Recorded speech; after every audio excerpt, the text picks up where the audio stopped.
19. Start that again. The live didn't go up yet. Oh, I okay. have it up on mine. Okay. Teachers, number 19, social media. And I'm Dean Dahl, a sixth grade teacher out of Edina. And I'll turn it over to let you introduce yourselves. Start with you, Angie. Angie Potts, STEM teacher from St. Peter, Minnesota. And I'm Megan Hessebar, Edina Elementary Digital Learning Specialist. All right, social media. This is, I think, a topic definitely dear to the three of us. And by nature, teachers don't easily share things, but because there are many of us, except you, Hasselbauer, are introverts. Um, but it makes it easier and safer and to put yourself out there. And whoever wants to start, how do you what do you use to gather information, gather your professional development? In terms of social media, Yes. I do a lot. A lot comes from Twitter for me for professional development, and just that's kind of the base for my professional learning network. And then um, I also subscribe to several blogs or RSS feeds for just updates on various things or people that I enjoy following. Um, so those are kind of my two biggest social media pieces that I go to first. One thing that's changed, I would say, in the last year for me with PD and social media would be Facebook as well. There's a lot more um, education groups or people that I follow on Facebook and try to fill my feed with that um, a lot more. Nice.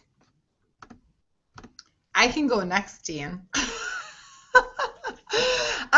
So I guess the big things that I do is if there's a tool that I use or that I help teachers with right now, what I'll do is I'll look on a lot of the social networking. So I'll look for blogs of people who blog about it really well. I'll look on Twitter. I'll look on for their page. I'll look on Google Plus for their support community. I'll look on Pinterest to find out what community is there. And then what I do is on my favorites bar, I make a folder just for that tool, and then I put all of those resources in there. So then when I need something, I can pull them up. And then the other thing too is the amount of newsletters and things that come in to this job, because you always are signing up for what's the latest and greatest tools and how can you use them and what are the resources that people put together for them. I have a folder called PLN, Personal Learning Network, and I just throw blogs of people that if I read them and I'm like, this is a good blog, I throw it in there and then I come back to it later to reference it if there's things that I have. So part of it is the organization for me, and the organization that I use right now is my Google, or is just a Chrome browser folder. I feel like I need to get something better than that. So I've been looking at like Symbaloo, like trying maybe a Symbaloo page or trying to build a website that I can house all this stuff on. But I'm not sure where I want to build it yet, whether it's in my Edina account or whether it's in my personal account, because I feel it goes in both sides of it. And so I don't know what I want to do exactly. But once I have those connections made and once I start talking to people about those tools, it's amazing how I can get the resources and people to just jump right in and reply to things so fast. So just knowing where like if, for example, today I was on Hapara, and to go to Hapara, I go to Google Plus because that's where there's a huge community of people that are constantly looking at that. But if I was going to Seesaw, then I would go to Twitter because that's where there's a huge community of people looking at that. So it's knowing the tool that you want and then knowing which avenue that people take to explain and share ideas, and being able to dip into all these different places to get what you need, I think has been the most beneficial thing for me of using social media to mine all this information. Ooh, look at that fun language. Dean, what about you? How do you deal with all this crazy? Just reiterating what you have, it's interesting, and it all depends if I'm looking for something or letting it come to me. The one that I like recently that if I search, obviously on Chrome, I'm finding more and more information comes to me through my Google Now account on my phone because obviously it's it's fed on what I search for, and then from there it goes to blogs. Blogs are just so huge. A good I probably have at least a dozen go-to blogs that if I need to search a specific topic, I am trying to figure out that organization system also, Megan. Um, as well as Pinterest is becoming more and more. I stumble into things as well, and yes, I'm a dude that likes Pinterest. Dean, it's okay. Love Pinterest. Love it. I tell you, I am on it all the time in the summer to look up things about my chickens, but then I'm also on it for school. So it's like such a great deal. I love it. It's been also, I mean, I really like Google Plus, and I can search for categories, and it's been fun to.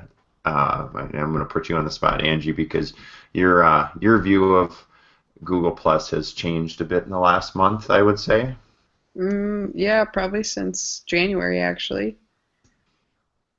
In what way? Well, kind of having it be a major platform for communication with the opportunity I had, and so digging into it more and seeing some of the ways to use it. So I like the notification and the groups and communities, those options, and then how you can make it work and organize it better than the way Twitter is organized for me with just lists. Like I like that piece, but there's just something different and interesting you can manipulate a little bit more with Google Plus.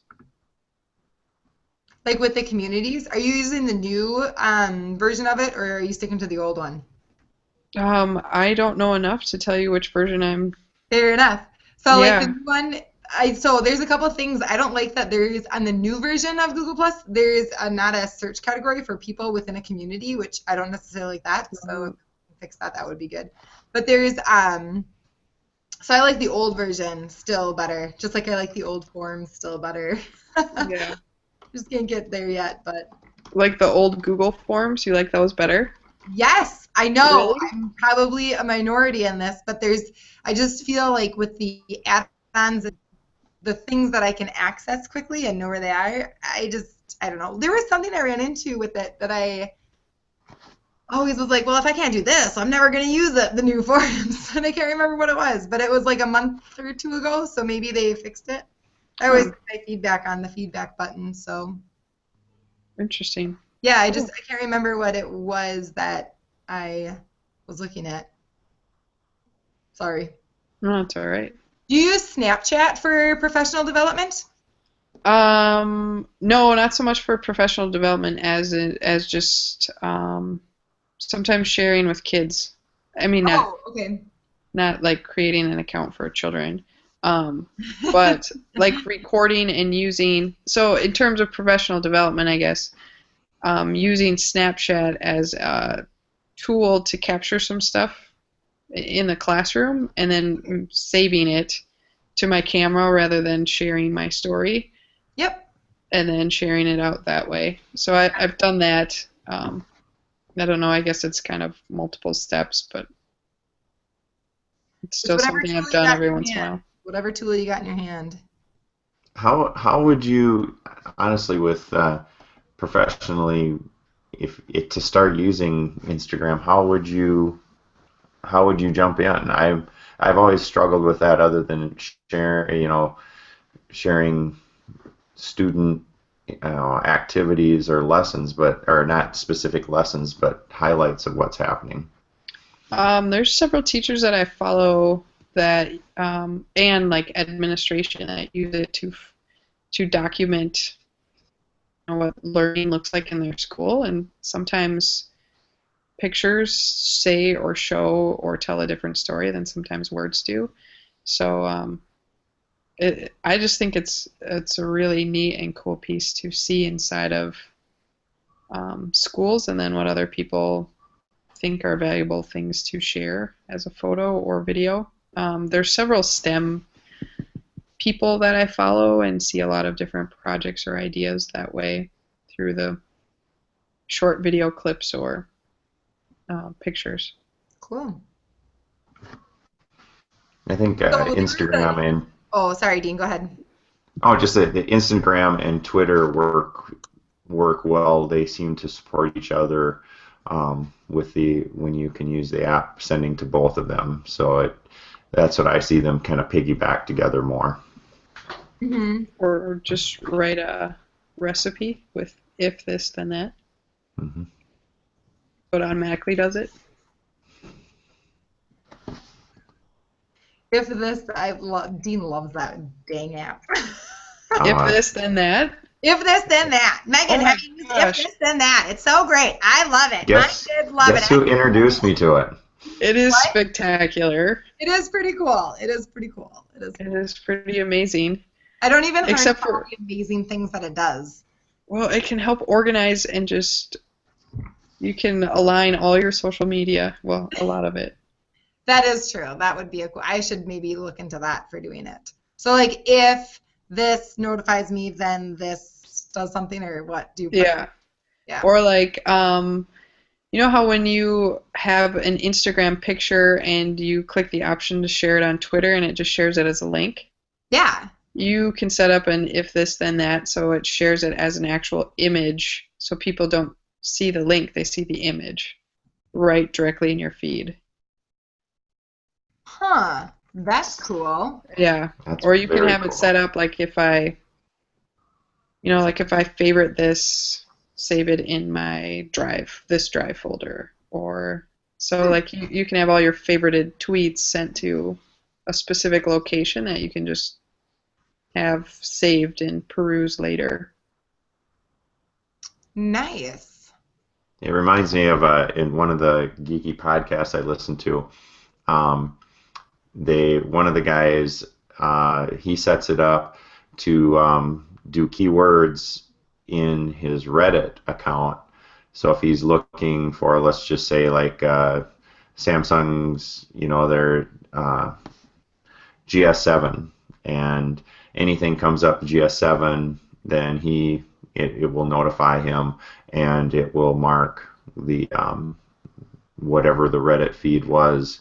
And I just thought, boy, you talk about narrowing down content for your searches or what's relevant. That's pretty cool. Or not having to do it because you just set it up. You just get to go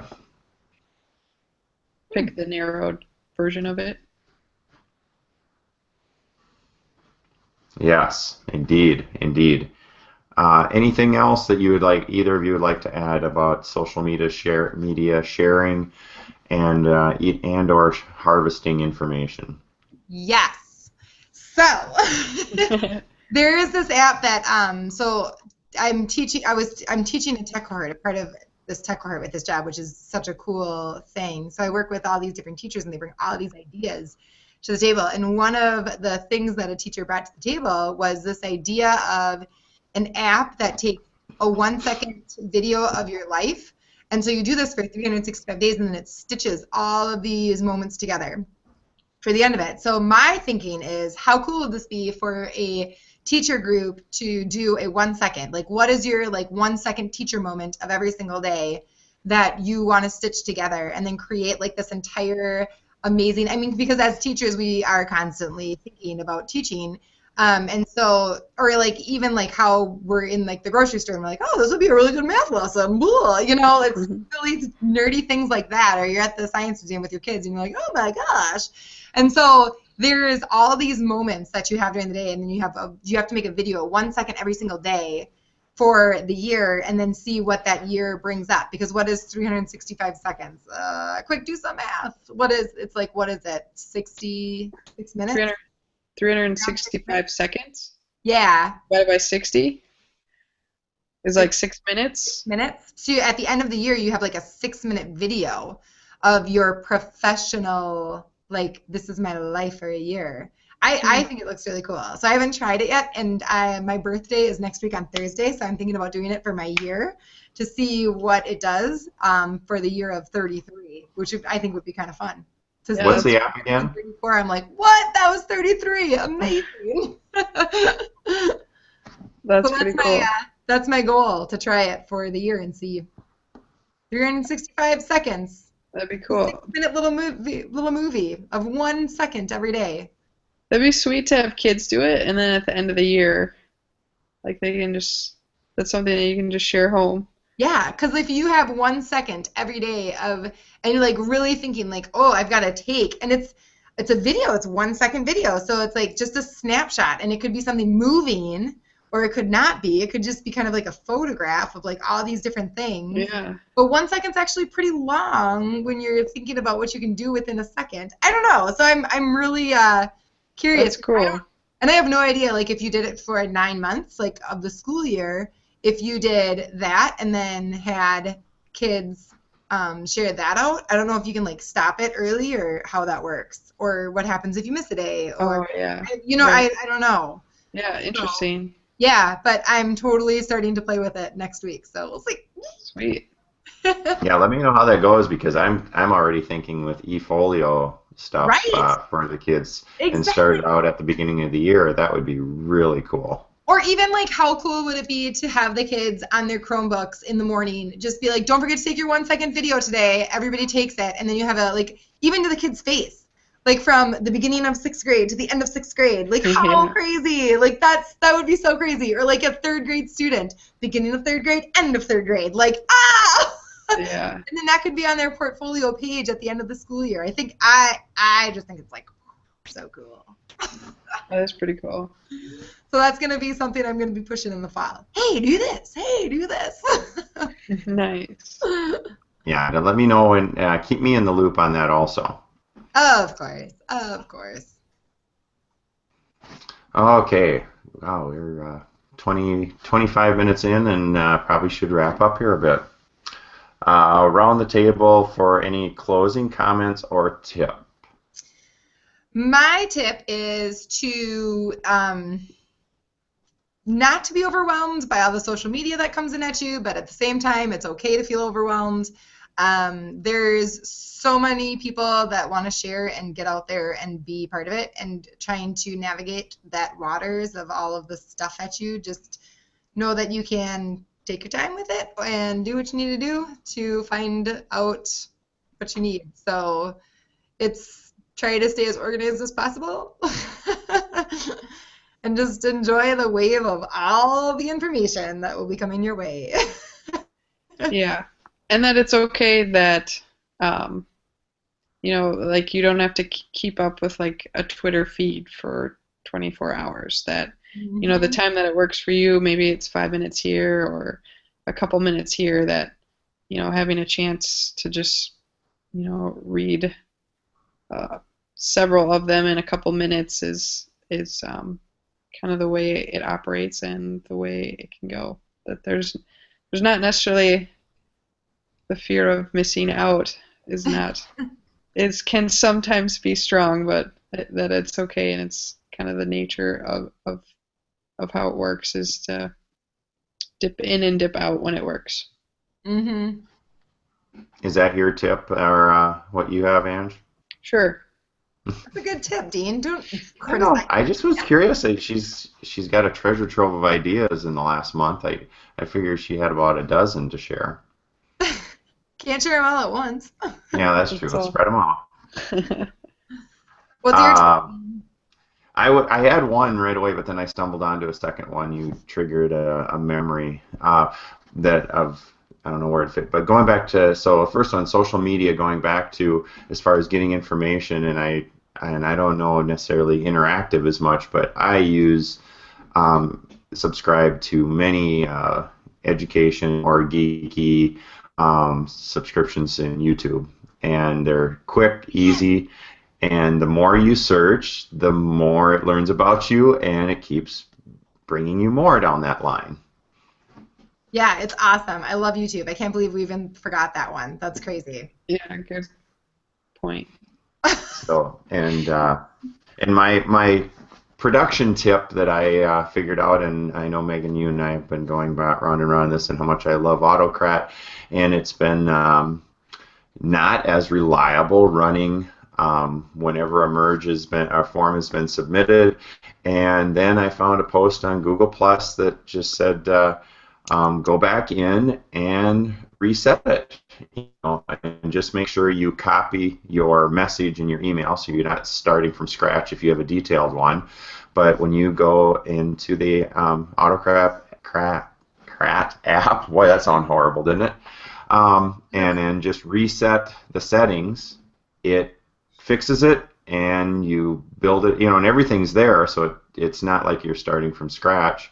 And when I've helped teachers and when I've done it, bingo, they're running the way they should right away. So that has been a huge lifesaver for me.